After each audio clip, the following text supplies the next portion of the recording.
Today, I will teach you what a permutation is.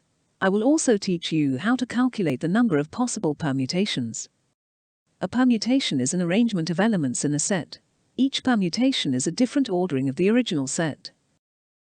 Here are permutations of sizes 2 and 1. Let's develop a formula to calculate the total number of permutations of a certain size. Let's work with the same original set. Let's consider a tree structure. For the first element in the permutation, we have 3 options. This means we would have 3 permutations of size 1. Given a first element, we now have 2 options for a second element. This means we would have 6 permutations of size 2.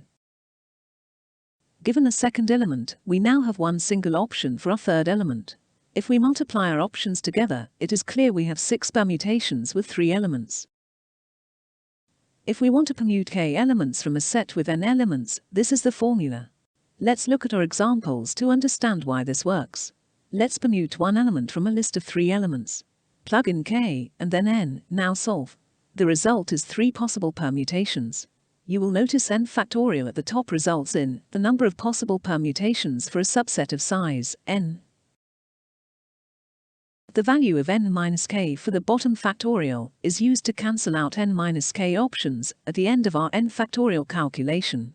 In this example, the last 2 options are not considered when multiplying. When finding the number of permutations with a size of 2, we cancel out 3 minus 2, which is 1, of the last options. When finding the number of permutations with a size of 3, we cancel out 3 minus 3 of the last options, which is 0. That is the end. Check out the playlist in the description for all of my permutation and combination videos to get more practice and harder questions. Bye for now.